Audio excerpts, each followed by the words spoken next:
आखिर क्यों हमारे मर्जी के अनुरूप सब कुछ नहीं होता? क्यों आखिर हम चाहते कुछ और हैं और होता कुछ और है? ये वीडियो आप देख पा रहे हैं, ये भी पहले से तय था।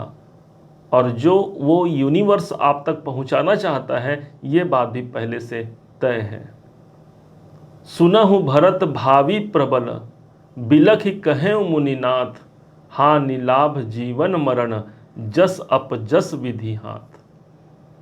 अर्थात एक तो होता है हमारा प्रारब्ध और उसी के अनुरूप हमें फल की प्राप्ति होती है। तो फिर एक प्रश्न उठता है, तो क्या फिर हमें कर्म करना छोड़ देना चाहिए? क्या फिर जो कुछ हो रहा है उसे एक दृष्टा भाव से हमें देखना चाहिए? तो ध्यान रखिएगा, जो आपकी जन्म पत्रिका है, जिस टाइम पर आपका बर्थ हुआ है, वो प्रारब्ध के आधार पर ही वो ग्रह विराजमान होते हैं।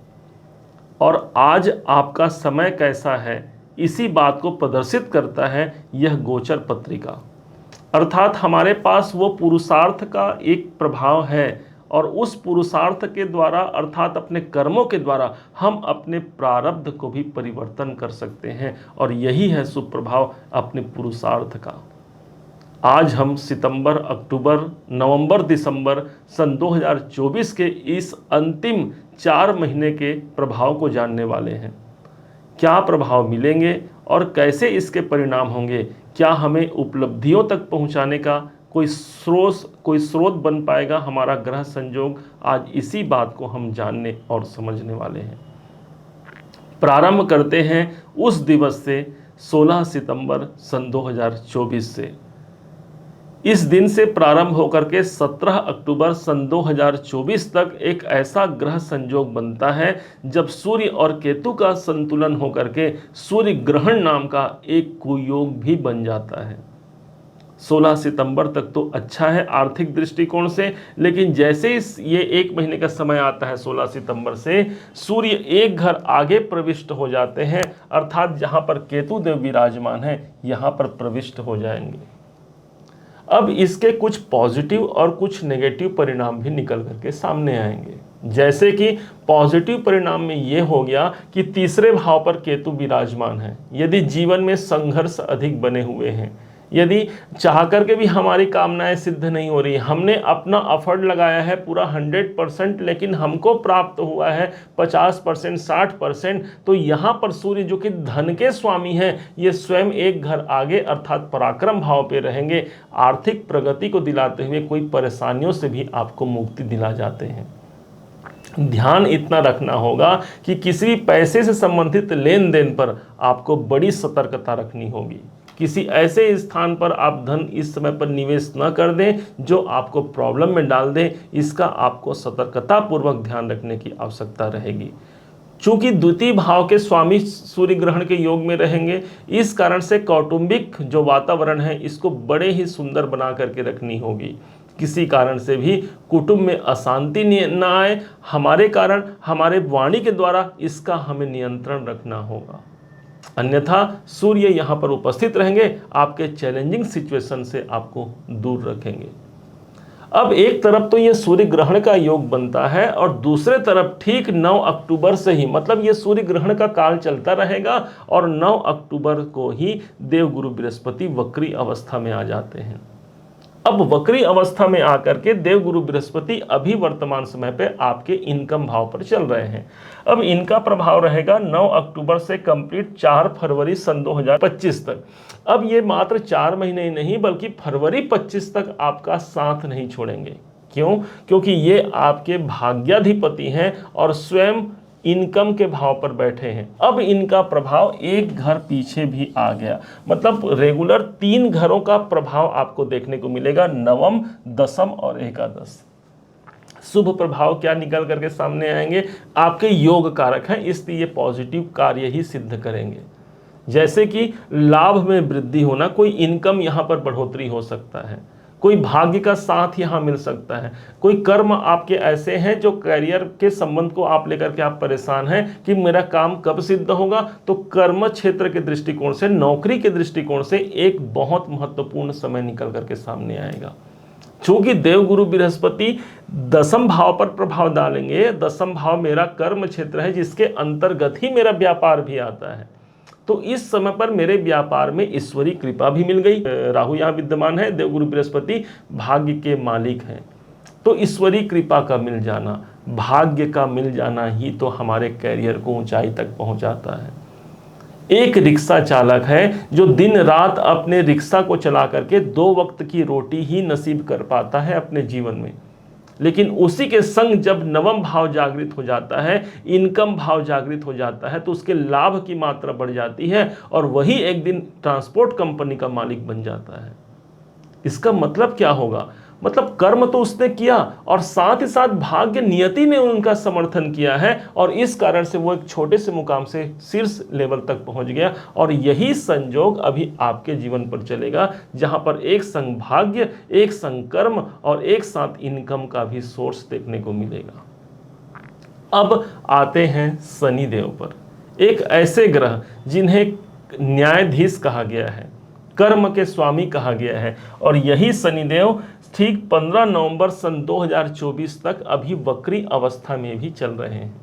इसका मतलब ये हो गया, आपके हिसाब से, आपके कुंडली गोचर कुंडली के हिसाब से ये अष्टम भाव पर समाहित है, जिसके कारण से यदि आप इसे राशि के अनुसार देख रहे हैं तो आपको अभी शनि की अढ़ैया भी चल रही है।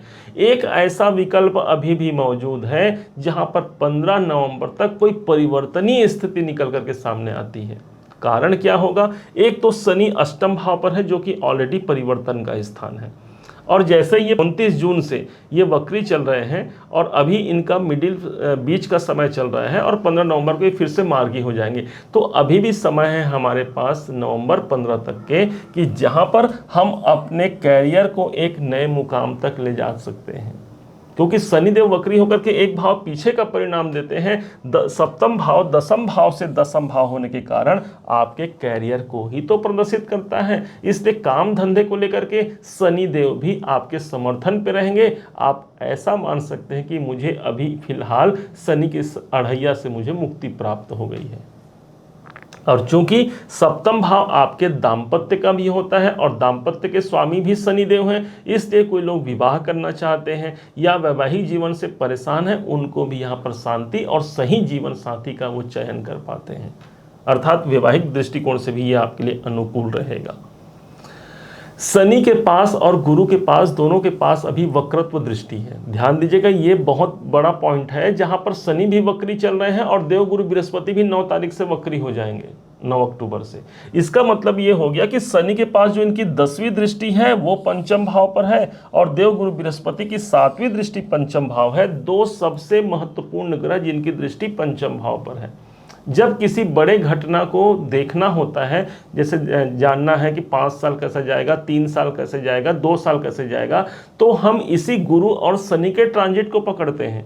इस हिसाब से आज लंबे अवधि तक चलने वाले ग्रह जो साल भर तक चेंज नहीं होते, गुरुदेव की दृष्टि पंचम भाव पर, शनिदेव की दृष्टि पंचम भाव पर। इस हिसाब से शेयर मार्केट संबंधी यदि कार्य करते हैं या फिर ट्रेडिंग संबंधी कोई काम करते हैं तो वहाँ पर इनकम की संभावना ज़्यादा मजबूत होती है। बच्चों के कैरियर को लेकर के यदि चिंतित हैं, उनके एक सही कैरियर का आप डिसीजन ले पाते हैं। बच्चे इस समय पर नियंत्रित होते हैं और अपनी पढ़ाई पर भी ध्यान लगा पाते हैं। चूंकि पंचम भाव जागृत हो रहा है, प्रारब्ध के प्रतिफल निकल के आते हैं। हमने शुरू में ही कहा था ना कि जन्म पत्रिका आपका प्रारब्ध है और आपके कर्म के अनुसार उसे चेंज किया जा सकता है। तो इस समय पर यदि प्रारब्ध में कोई खराब योग है भी तो यहाँ मेरे पास वो विकल्प है, मेरे ग्रहों के पास वो सामर्थ्यता है कि मेरे उस सिचुएशन से निकाल करके मुझे नए डिसीजन, नया परिणाम निकाल करके दे पाए। और यही प्रभाव है जहाँ पर पंचम भाव आपके डिसीजन का होता है और इसलिए कोई एक महत्वपूर्ण डिसीजन आप लेते हैं जिससे अपने इनकम को बढ़ाते हैं, क्योंकि इनकम भाव से गुरु देख रहे हैं। अपने जीवन को परिवर्तन करा पाते हैं क्योंकि परिवर्तन भाव से शनिदेव देख रहे हैं। अब आते हैं राहु पर, एक ऐसे ग्रह जिनका प्रभाव बना हुआ है आपके ठीक भाग्य भाव पर। राहु एक ऐसे ग्रह है जिनके अंदर तड़प होती है, भूख होती है। अक्टूबर से 2023 से ये चल रहे हैं और तब से लेकर के मई 2025 तक रहेंगे। ये 4 महीना तो ये साथ दे ही रहे हैं। इसका मतलब ये हो गया राहु जब नवम भाव पर, भाग्य भाव पर होते हैं, तो भाग्य उन्नति में कुछ बाधाओं का सामना भी करना पड़ता है, लेकिन उसको ठीक कर दिया देवगुरु बृहस्पति ने अपने प्रभाव से, वक्रत्व स्थिति के प्रभाव से। लेकिन राहु जब नवम भाव पर होता है तो हमारे अंदर जुनून पैदा करता है कि मैं अपने भाग्य को एक शीर्ष मुकाम तक ले जाकर के छोड़ूंगा, मैं अपने भाग्य को एक ऐसे स्थान तक ले जाऊंगा कि दुनिया भी देखे कि हाँ, हमारे में, मुझ में वो दम है कि मैं दुनिया को दिखा सकता हूँ। ये राहु का प्रभाव है जो नवम भाव पर विराजित है। और अभी भी वो भूख, वो तड़प, वो जुनून आपका शांत नहीं होगा, अर्थात भाग्य उन्नति के लिए, किस्मत को परिवर्तन करने के लिए आप बाध्य होते हैं, नए ज्ञान की प्राप्ति करते हैं। नवम भाव आपके ज्ञान की पराकाष्ठा को सिद्ध करता है। ओवरऑल अगर देखा जाए तो 3 बातें मुझे सबसे ज़्यादा अच्छी लगी इस 4 महीने में, जो वो होगा आपके कैरियर, लाभ और भाग्य। ये तीनों का समर्थन मिलता है। लगा दीजिए जितना दम लगाना है आपको। ग्रह गोचर आपके संग खड़े हैं, ईश्वर की कृपा आपके संग खड़ी है। उम्मीद है आप सबने इसे समझा है, आप सबने इसे जाना है। यदि आपने इसे समझा है, जाना है, मेरे समझाने का प्रयास यदि आपको सार्थक लगा हो, मेरे समझाने का तरीका यदि आपको सार्थक लगा हो, तो हर बार की भांति इस बार भी अपना प्यार भरा लाइक और कमेंट करना कभी मत भूलिएगा। बड़ा मोटिवेशन मिलता है हमें कि हमने अच्छा काम किया है और कर्क राशि ने हमें प्रोत्साहित किया है, हमें सराहा है।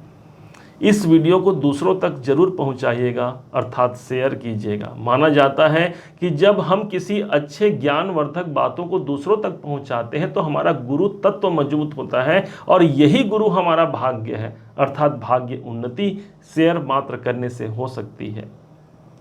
यदि अभी तक आपने चैनल को सब्सक्राइब नहीं किया है, सब्सक्राइब जरूर कीजिएगा। पुनः एक बार फिर आप सभी का दिवस बहुत मंगलमय हो, इन्हीं शुभकामनाओं के साथ। जय श्री राम।